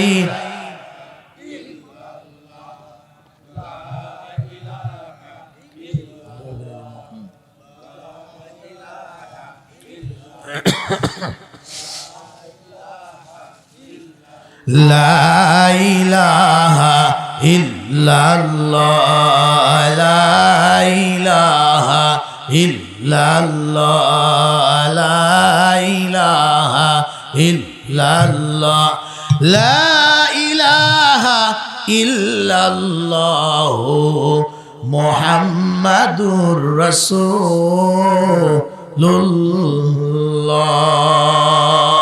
একটু জোরে বলুন সাল্লাল্লাহু আলাইহি ওয়াসাল্লাম। নবীজি কবর জিয়ারত শেষ করার পরে মক্কা মদিনার মাঝখানে একটা জায়গা আছে, জায়গাটার নাম হলো আবওয়া। এই আবওয়া নামক স্থানে আইলে হুজুরের মা অসুস্থ হয়ে পড়েন, জ্বর, প্রচন্ড জ্বর, আর দাঁড়াইতে পারেন না। উনি বুঝে ফেললেন আমি মনে হয় আর মক্কাতে যেতে পারবো না, বোধহয় এখনই আমি বিদায় হয়ে যাব। একটু জোরে কন্যা সুবহানাল্লাহ। চিন্তা করেন, জন্মের আগেই বাবা নাই, আজকে 6 বছর বয়সে মা অসুস্থ হয়ে ডাক কয়, উম্মে আয়মান আমার মোহাম্মদ একটু আমার বুকে দিয়ে আমি একটু আদর করি, জীবনের শেষ আদর। আমার মন বলে আমি আর মক্কায় ফেরত যাব না। হুজুর কান্দার ডাক দিয়া কয়, মাগো এই তুমি কি শোনাইলা? মা বাবা জন্মের আগে দুনিয়া থেকে চলে গেছে, বাবারে দেখতে চাইলাম, কবর দেখাইলা, এখন আসতেছি মক্কায়, তুমি বলো মক্কায় যাইবে না। মাগো রাত হয়ে গেলে আমি কার বুকে ঘুমাবো? আমি কাকে মা মা বলে ডাকবো? আমি তো একেবারে ইয়াতিম হয়ে যাব। তুমি তো আমার মা, তুমি তো আমার বাবা। হযরত আমিনা কান্দে আর ডাক দিয়া বলে, বেটারে যার হায়াত যখন ফুরায়া যায় শত চেষ্টা করলেও আর দুনিয়াতে থাকা যায় না। সংক্ষিপ্ত করে দিলাম, এই জায়গার ভিতরে হুজুরের মা দুনিয়ার থেকে বিদায় হয়ে যায়। ভালো করে খেয়াল করবেন, হুজুরের বয়স আজকে হলো 8 বছর। জোরে কন্যা কয় বছর? 8 বছর বয়সে হুজুরের দাদা আব্দুল মুত্তালিব উনিও দুনিয়ার থেকে চলে গেলেন। দেখতে দেখতে হাঁটি হাঁটি পা পা করে আজকে পয়গম্বরের বয়স হলো 25। এই 25 বছর বয়সে হুজুর বিয়ে করলেন আম্মাজান হযরতে খাদিজাতুল কুবরা রাদিয়াল্লাহু তাআলা আনহাকে। হুজুরের বয়স 25 আর খাদিজার বয়স ওই সময় 40 অথবা 45। এর আগেও তিনটা স্বামীর ঘর করে আসছেন। খুব ভালো করে বুঝবেন, হযরতে খাদিজার অঢেল সম্পত্তি ছিল। সকল সম্পদগুলি বিশ্ব নবী হইবার পরে আল্লাহর পয়গম্বরের বয়স যখন আজকে 40 বছর 1 বছর বয়স, 40 বছর 1 দিন বয়স। দোস্ত, ওই যে হেরা গুহা, ওই গুহার ভিতরে আল্লাহকে পাওয়ার জন্য ধ্যানমগ্ন অবস্থায় ছিলেন। হঠাৎ করে একদিন জিবরাইল আগমন করলেন। আগমন কইরা সূরা আলাকের 5টা আয়াত দিলেন। তার মানে পয়গম্বর 40 বছর 1 দিন বয়সে আমার আপনার পয়গম্বর নবী হইলেন। একটু জোরে বলেন সুবহানাল্লাহ। নবী হইবার পরে মক্কাতে ছিলেন আরো 13 বছর। তাহলে 40 আর 13 জোরে বলেন কত হইল? 53। খুব ভালো করে বুঝবেন, এরপরে 53 বছর বয়সে কাফের মুশরিকদের পক্ষ থেকে এমন জুলুম নির্যাতন স্টিম রুলার চলতেছিল। খুব ভালো করে বুঝবেন, এর মধ্যে আবার হযরত খাদিজা উনিও দুনিয়ার থেকে বিদায় হয়ে গেলেন। আবু তালিব হুজুরের চাচা সহযোগিতা করতেন, উনিও দুনিয়ার থেকে বিদায় হয়ে গেলেন। হুজুরের মনের মধ্যে কত ব্যথা, কত যন্ত্রণা। মাত্র 5 দিনের ব্যবধানে চাচাও মারা গেলেন, স্ত্রীও মারা গেলেন। খুব ভালো করে বুঝবেন, আল্লাহর পয়গম্বর তখন এই যে রজবের, কিন্তু আজকে সম্ভবত 1 তারিখ রজবের চাঁদ দেখা দিয়েছে। খুব ভালো করে কথাগুলি বুঝবেন, এই রজবের চাঁদে আল্লাহর পয়গম্বর বড় আশা নিয়ে গেলেন তায়েফে। কিন্তু তায়েফে যাইবার পরে তায়েফবাসী আমার আপনার পয়গম্বরের সাথে এমন খারাপ ব্যবহার করছে, দুরু দুরু করে তাড়ায়া দিয়েছে। শুধু প্রত্যাখ্যান করেছে তাই নয়, তায়েফের যারা লিডার, নেতা যারা, কাফের যারা, ওই তায়েফের দুষ্ট ছেলেদেরকে লেলায়া দিল, কে কত পারো এই লোকটাকে মারো। আল্লাহর নবী আগে আগে হাঁটে, এই তায়েফের দুষ্ট ছেলেরা হাতের মধ্যে ব্যাগের মধ্যে পাথর নিয়ে চোকা চোকা পাথর দিয়ে পয়গম্বর শরীরের মধ্যে আঘাত করে। আমার আপনার নবী একবার দুইবার নয়, 3বার বেহুশ হয়ে জমিনের মধ্যে পড়ে যায়। ও দোস্ত, খুব ভালো করে বুঝবেন, 3বার বেহুশ হয়ে আমার আপনার নবী জমিনের মধ্যে পড়ে যায়। ওই তায়েফের দুষ্ট ছেলেরা আবার পয়গম্বরকে জোর করে হাঁটায়, সামনের দিকে হাঁটায়। খুব ভালো করে বুঝবেন, রক্তাক্ত অবস্থায় হুজুরের জুতা পর্যন্ত রক্ত দিয়া পায়ের সঙ্গে লেগে গিয়েছে। ভালো করে কথাগুলি বুঝবেন। ও দোস্ত, প্রায় 1 থেকে 1.5 মাস পরে তায়েফ থেকে যখন ফিরে আসলেন, এমন সময় দোস্ত হযরত একবার আয়েশা সিদ্দিকা পয়গম্বরকে জিজ্ঞেস করছিলেন যে হুজুর, আপনার পিঠের মধ্যে কালো কালো অসংখ্য দাগ দেখা যায়, কিসের দাগ? আপনার শরীরের মধ্যে কখনো বসন্ত হয়েছিল কিনা, গোটা বা ফোড়া হয়েছিল কিনা? আল্লাহর নবী বলেন, ও আয়েশা, এ তুমি কি বললা? আমি নবীর উপরে বসা মশা মাসি পর্যন্ত বসা হারাম। আমি নবীর শরীরে কখনো বসন্ত হতে পারে না। নবী গো, বেয়াদবি নিবেন না। আপনার পিঠের মধ্যে তেল মেখে দিচ্ছিলাম, কিন্তু আপনার পিঠের মধ্যে কালো কালো ছোট্ট ছোট্ট অসংখ্য দাগ আমি দেখতে পাই। নবী হে, তাহলে এই দাগগুলি কিসের দাগ? নবী আমার ডাক দিয়া বলে, আয়েশা, তুমি আবার সেই দুঃখের কথা স্মরণ করা দিলা।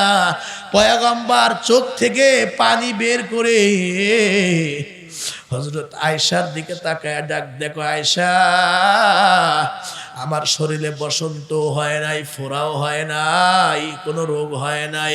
আয়েশা রে, আমি নবীর পিঠের ভিতরে কালো কালো অসংখ্য যে দাগগুলি দেখতে পাও, এই দাগগুলি হলো ওই তায়েফের দুষ্ট ছেলেদের পাথর মারার দাগ। আমার শরীরের ভিতরে চোখা চোখা পাথর বেড়েছিল, এমন ইঞ্চি জায়গা ছিল না। 1 ইঞ্চি জায়গাও ছিল না যেই জায়গার মধ্যে পাথর লাগে নাই। পাথরগুলোর শরীরের মধ্যে কাদার মতো ডাইবা পড়ত। এরপরে পাথরগুলো আঙ্গুল দিয়ে দিয়ে বের করা হয়েছে। আয়েশা রে, এই যে আমার পিঠের মধ্যে ছোট্ট ছোট্ট কালো কালো দাগ দেখতে পাও, এই দাগগুলা আমি মিশাই নাই, চিকিৎসাও করাই নাই। থাক, কিয়ামতের ময়দানে আমার উম্মত যখন আটকে যাবে,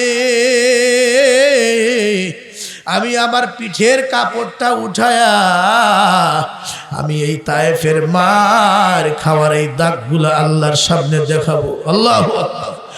আমি এই দাগগুলি ওই দিন আমি আল্লাহর সামনে আমি পিঠের কাপড় উঠায় আল্লাহকে দেখাবো, আর বলবো, মালিক দেখো আমি আমার উম্মতের জন্য তায়েফে কি পরিমাণ কষ্ট করেছি।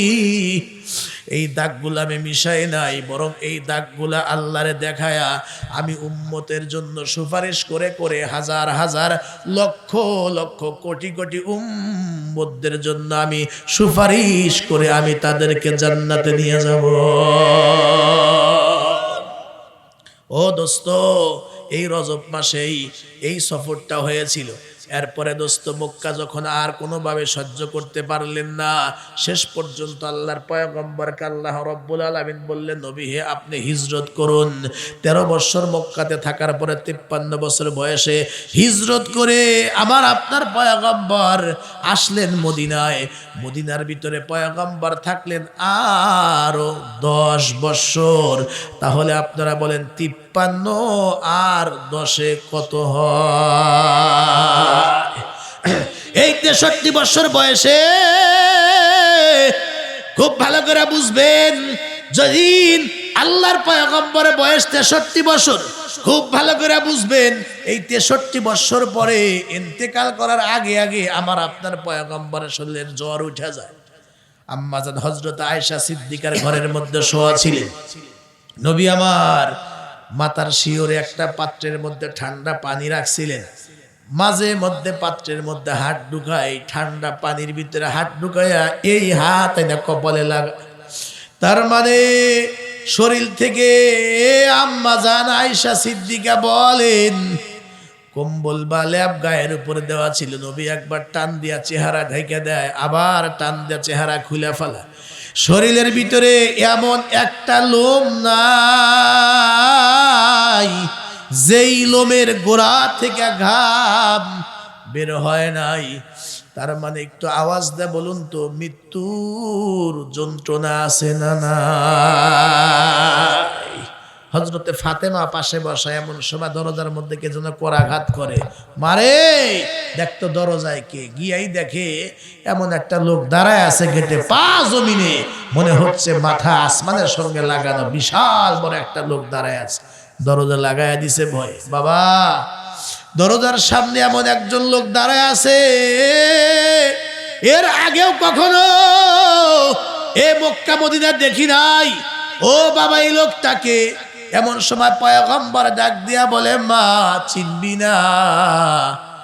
এই তো সেই লোক আল্লাহর পক্ষ থেকে এসেছে, তার নাম হলো মালাকুল মউত।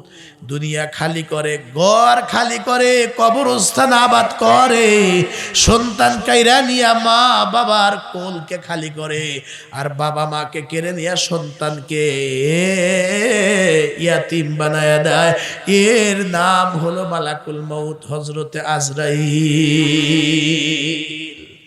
হযরত ফাতেমা বলে, বাবা দরজা খুলবো না, আজরাইলকে আসতে দেব না, তুমি অসুস্থ, মনে হয় তোমাকে নিয়ে যাবে। হযরত ফাতেমা এই কথা বলবার পরে নবী বললেন, মারে আজরাইল কারো ঘরে ঢুকতে জানালাও লাগে না, দরজাও লাগে না, যখন সময় হয়ে যাবে ঠিক জায়গা মতো গিয়ে ধরে ফেলবে। কথা ঠিক কিনা? এমন ঘটনা আছে নাকি ঢাকায় এক লোকের মৃত্যু হবে, ওই লোকটা পালায় আসি না মুড়ে এক জায়গায় চুপচাপ আছে, 1 বছর হলো আজরাইল খুঁজে আরে পায় না। এমন ঘটনা হয়েছে জীবনে। কথা কন না কে? এই শরীফ ওসমান হাদিকে যে মারলো, মাইরা যে পালায়া চলে গেল, দুনিয়াতে এই নিয়ম আছে, কিন্তু আজরাইল যখন কারে খুঁজবে, বাংলাদেশে প্রশাসন বলে হ্যাঁ খুঁজে পায় না, তারা যাওয়ার সব সুযোগ করে দিছে, এখন কথা খুঁজে পায় না, কথা ঠিক কিনা? প্রশাসন পারে না এমন কিছুই নাই, এমন কিছুই নাই। ইচ্ছা করলে সবই সম্ভব, কিন্তু হেরা করে না, টাকা খায় সব উল্টা হয়ে যায়। কথা ঠিক কিনা? এমন ঘটনা নাই যে আজরাইল হেরে খোঁজে 1 মাস হইলো, হেরে খুঁজাই পায় না, হের হায়াত শেষ। এরকম ঘটনা জোরে এখন আছে কি? নাই। মারে আজরাইল কারো ঘরে ঢুকতে জানালাও লাগে না, দরজাও লাগে না। বাবা এই সময় কেন আজরাইল আমার ভয় হয়? এমন সময় আল্লাহর পয়গম্বর হযরত ফাতেমাকে ডাক দিয়া বললেন, মারে তোর কানটাই না আমি নবীর ঠোঁটের কাছে দে, তোর সঙ্গে আমি 2টা কথা বলি। যেই মাত্র কানটা পয়গম্বরের ঠোঁটের সামনে দেওয়া হলো, নবী আমার 2টা কথা বললেন। হযরত ফাতেমার চেহারার মধ্যে একটু হাসির আভাস দেখা যায়। তার মানে পয়গম্বর বললেন, মারে আমি দুনিয়া থেকে বিদায় হব ঠিক, তবে আজ থেকে 6 মাসের মাথায় আমার আল্লাহ আমারে জানায়া দিছেন, আমার আহলে বায়াতের মধ্যে, সাহাবায়ে কেরামের মধ্যে, পরিবারের মধ্যে সবার আগে আজ থেকে 6 মাস পরে মারে তোর সঙ্গে আমার সবার আগে ওই কবরে দেখা হবে। এবার হযরত ফাতেমা একটু মুস্কি হাসলেন। আজরাইল আসলো, পয়গম্বরের অনুমতি চাইলো, জিবরাইল দরকার। জিবরাইল আমিন আসলেন, আয়েশা দেখে জিবরাইলও কান্দে, পয়গম্বরও কান্দে। জিবরাইল কেন কান্দে? হুজুর আপনার কাছে 1 বার 2 বার না 24,000 বার আমি আসছি আপনার কাছে, আপনি আজকে চলে যাবেন, আমি চোখে পানি রাখতে পারি না। নবী গো আপনি কেন কান্দেন? আমার কান্নার কারণ হইল জিবরাইল আল্লাহর একটু জিজ্ঞেস করো, যতদিন আমি দুনিয়াতে ছিলাম আমার উম্মতদেরকে মা মুরগি যেভাবে তার বাচ্চাদেরকে পাখা আর পলকের নিচে দেখা শুনে রাখে, আমি নবীও আমার উম্মতদেরকে দেখে দেখে রেখেছি। আমি যখন দুনিয়াতে থাকবো না, আমার ইয়াতীম উম্মতের উপায়টা হবে কি? এই জন্য আমি কাঁদতেছি। ওই নবীর জীবনী শুনবার পরে আমাদের দিলের মধ্যে ধাক্কা লাগে না, অথচ ওই পয়গম্বর বলে আমি তো যেতে চাই আল্লাহর কাছে, কিন্তু আমি চলে গেলে আমার এই ইয়াতীম গুনাহগার উম্মতকে কে দেখবে? জিবরাইল। এই জন্যই আমি কাঁদতেছি। আসমান থেকে আল্লাহ ডাক দিয়া কয়, নবী গো আমি জানি আপনি উম্মতের পাগল। নবী হে আপনি যখন থাকবেন না, আমি আল্লাহ কথা দিলাম আমি স্বয়ং আল্লাহ হব আপনার উম্মতের জিম্মাদার। আল্লাহর নবী দুনিয়া থেকে বিদায় হলেন। নবীর বয়স 63 বছর। চোখেরই পলকে তুমি হতে পারো লাশ, বন্ধ হবে চিরতরে তোমারই নিঃশ্বাস, হবে আলান তোমারই নাম, হবে আলান তোমারই নাম, মসজিদের মাইকে বাড়িওয়ালা নাই রে বাড়ি, নাই রে দুনিয়াতে বাড়িওয়ালা, নাই রে বাড়ি, নাই রে দুনিয়াতে। আল্লাহুম্মা আমিন। রব্বানা যালামনা আনফুসানা ওয়া ইল্লাম তাগফির লানা ওয়া তারহামনা লানাকুনান্না মিনাল খাসিরিন। ও মেহেরবান মালিক, কুদরতি নজর দিয়া তাকায় দেখো আল্লাহ, এত সুন্দর একটা মাহফিল, এই মাহফিলের মধ্যে বসে আমরা তোমার প্রিয় হাবিব মুহাম্মদুর রাসূলুল্লাহর জীবনী বললাম, শুনলাম। যখন ফাঁক দিয়ে মা বাবার কথা বললাম, পয়গম্বরের কষ্টের কথা, তায়েফের ময়দানের কথা বললাম, আমি তাকায়া দেখি দাড়ি পাকা মুরব্বীরা, যুবক ভাইরা চোখের পানি ছেড়ে ছেড়ে কাঁদলো। আমার মা বোনেরাও পাগলের মতো কেঁদেছে। ও মালিক, গভীর রাত্রে এবার তোমার দরবারে আমরা হাত বাড়ায় ধরছি। ইয়া আল্লাহ, মা বাবার কথা আমরা ভুলতে পারি না। ছোটকালে মা বাবা কত আদর যত্ন করতো আমাদের। বাবার হাতের আঙ্গুল ধরে ধরে আমরা কত জায়গায় না বেড়াইতে যাইতাম। আহারে মারে কতই না বিরক্ত করেছি, আজকে ওই মোহাব্বতের মা মোহাব্বতের বাবা অনেকের কবরে চলে গেছে। মা যার নাই, বাবা যার নাই, কোনদিন আর মাকে মা বলে, আব্বাকে আব্বা বলে একটা ডাক দিতে পারবে না। রব্বুল আলামিন কুদরতি নজর দিয়া তাকায়া দেখো, যারা আমরা হাত বাড়ায়া ধরছি, আল্লাহ মেহেরবানি করে আমাদের মধ্যে যাদের মা বাবা ময় মুরব্বী আপনজন মারা গেছেন, আল্লাহ এই মাহফিলের সবগুলি তাদের কবরে পৌঁছায়া দিয়া কবরগুলিকে জান্নাত বানায়া দাও।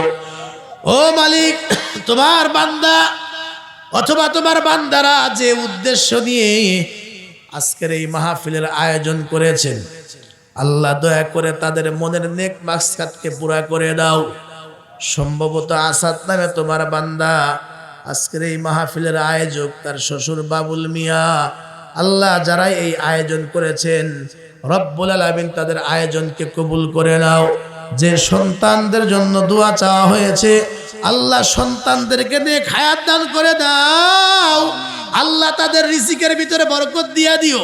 এই মাহফিল করতে গিয়ে যত অর্থ ব্যয় করেছেন, একে উসিলা হালাল পথে লক্ষ লক্ষ টাকা তুমি ফেরত দিয়ে দিও। আল্লাহ আমার অনেক মা বোনেরা হাত বাড়ায়া ধরছেন, আমার মা বোনদেরকে ইমানে আমলে জান্নাতি কবুল করে আনিও। ফাতেমার ওয়াজটা নিয়ে যেন আমার মা বোনরাও ফাতেমার মতো জীবন গড়তে পারে তৌফিক দিয়া দিও। আল্লাহ মুরব্বীদেরকে আবু বকর সিদ্দিক বানায়া দাও, যুবকদেরকে আলী ওমর খালিদ বানায়া দাও রে আল্লাহ। রব্বুল আলামিন ভুল ত্রুটি মাফ করে দিয়ে আজকের এই মাহফিলকে তোমার দরবারে কবুল করে নাও। আল্লাহ আমার পাশে মাওলানা মোস্তফা কামাল বসা, আব্দুল হামিদ সাহেব ছিল, আল্লাহ আরো যত উলামায়ে কেরাম আসছেন, আল্লাহ সবাইকে কবুল করো। আল্লাহ যার হাত পছন্দ হয় তার হাতের উসিলা আমাদের মুনাজাতকে কবুল আর মঞ্জুর করে নাও। ও মালিক, আজকে এখানে আসার পথে ইয়া আল্লাহ বাস স্ট্যান্ডে এক ভাই আমার মাদ্রাসার ইতিম বাচ্চাদের জন্য আল্লাহ 500 টাকা দিয়েছে।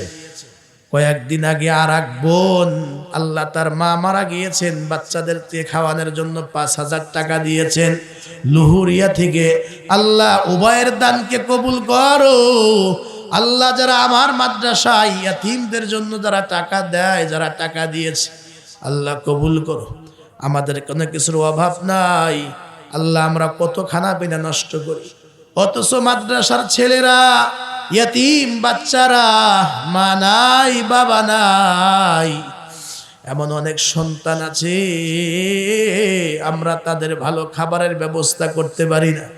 আল্লাহ দয়া করে মেহেরবানি করে আমার মাদ্রাসার যত অভাব আছে দূর করে দাও, যা কিছু দরকার ব্যবস্থা করে দাও। আল্লাহ আমার মাদ্রাসা সহ সকল দেশের মাদারিসগুলিকে আল্লাহ কবুল করে নাও। এলাকার মসজিদ মাদ্রাসা কবরস্থান কবুল করে নাও। এই এলাকার মাটির নিচে যারা ঘুমায় আছে, আল্লাহ তাদের কবরগুলিকে জান্নাতের বাগান বানায়া দাও। আল্লাহ তাকাব্বাল দুআ। আল্লাহ এই হাত দিয়ে কত মানুষের কবরে মাটি দিস, একদিন তো আমরা নিজেরা মারা যাব, আমাদের মৃত্যুর খবর মানুষ কান দিয়া শুনবে, ইন্না লিল্লাহ পড়বে। আল্লাহ বড়ই পাতার গরম পানি দিয়া গোসল দিবে, সন্তানগুলো ইয়াতীম হয়ে কাঁদতে থাকবে। ওই দিন ওই সময় আল্লাহ আমাদেরকে তুমি ঈমান নিয়ে আমল নিয়ে তোমার সন্তুষ্টি নিয়ে মরতে পারে তৌফিক দান করে দিও। আল্লাহ জবানেও জারি রাখো লা ইলাহা ইল্লাল্লাহু মুহাম্মাদুর রাসূলুল্লাহ ওয়ারহামনা মাহুম বিরহমাতিকা ইয়া আরহামার রাহিমিন। আসসালামু আলাইকুম ওয়া রাহমাতুল্লাহ।